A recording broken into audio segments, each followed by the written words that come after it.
Your beautiful parking lot landscape plan just failed inspection. Why?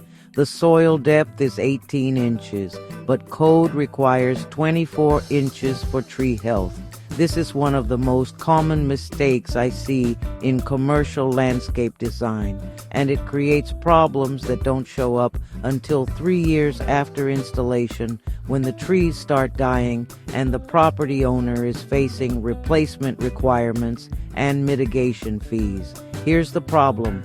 Parking lot landscape islands have minimum soil depth requirements to ensure root development and tree survival. Most Florida counties require 24 to 36 inches of soil depth depending on the tree size you're planting, but designers spec shallow islands to save construction costs. Less excavation, less soil import, less structural work if the island is elevated. The plan gets approved because the reviewer is focused on tree count and spacing, not soil volume. The trees get installed, they look fine for the first year or two, and then they decline. Why do they decline?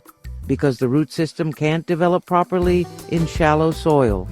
Trees need deep soil to anchor themselves, access water during dry periods, and establish the root structure that supports long-term health.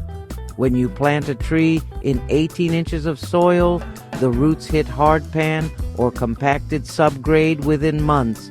They start circling, they can't penetrate deeper, and the tree becomes stressed.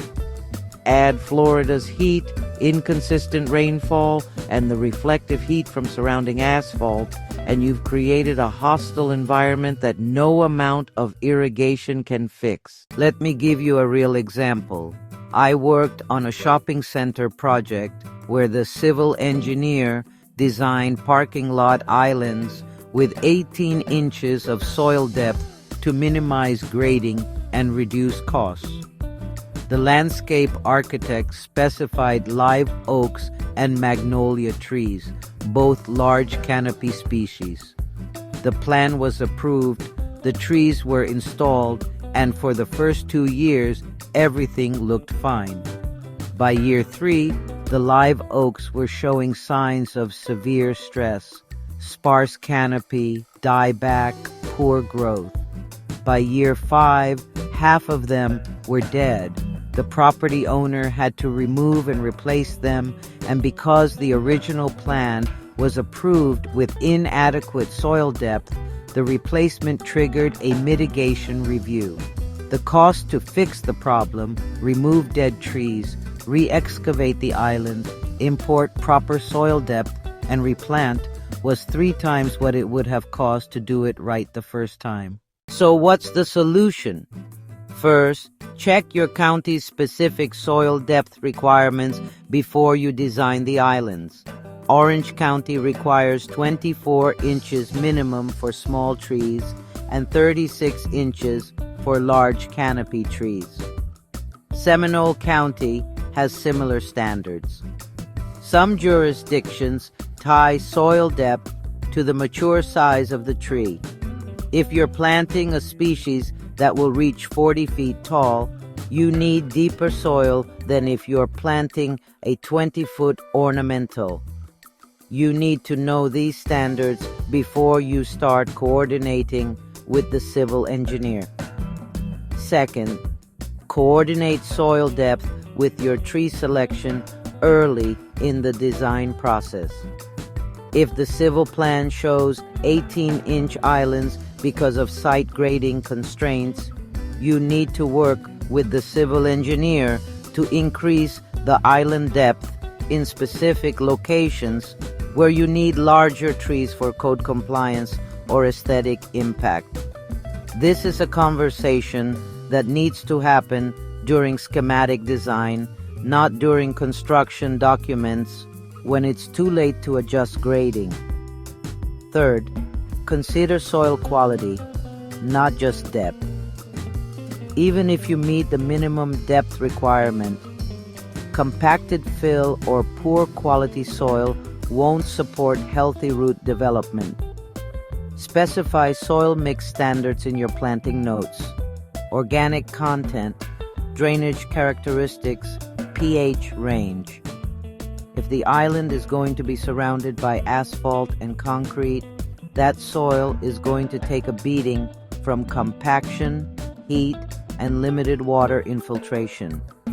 You need high-quality soil to give the trees a fighting chance. Fourth, plan for drainage and irrigation. Parking lot islands are notorious for poor drainage. They either become waterlogged because runoff from the asphalt pools in the island, or they dry out completely because there's no natural water infiltration. Your soil depth needs to account for drainage layers if the island doesn't have adequate outlets, and your irrigation design needs to compensate for the heat island effect and limited root access to groundwater. And fifth, document it. If your site has constraints that prevent you from meeting the standard soil depth, maybe there's a utility conflict, or the existing grade makes deep excavation infeasible, document that in your permit submittal and propose an alternative solution. Maybe you reduce the tree size, increase irrigation, or add soil amendments to improve root penetration. But you can't just ignore the code and hope the inspector doesn't measure the island depth. The parking lot island soil depth mistake is insidious because it doesn't look like a problem at installation. The trees look healthy, the client is happy, the contractor gets paid, and everyone moves on. But 3 to 5 years later, when the trees start dying, the property owner is stuck with the cost of replacement, and the designer's reputation takes a hit. I've seen projects where the property owner called the original designer asking why the trees failed, and the answer was always the same: shallow soil depth that never should have been approved. So here's the takeaway. Parking lot islands are not just decorative elements. They're engineered planters that need to meet specific soil volume, drainage, and quality standards to support long-term tree health. If you're designing commercial landscapes in Florida and you're not coordinating soil depth with your civil engineer from day one, you're setting up tree failures that will show up years later. Check the code, spec adequate depth, choose appropriate tree species, and build islands that actually work. Florida landscape codes don't have to be confusing. The more we share what works and what doesn't, the better we all get at navigating them. If you found this helpful, connect with me on LinkedIn, where I break down Florida code challenges every week. Thanks for watching, and I'll see you in the next one.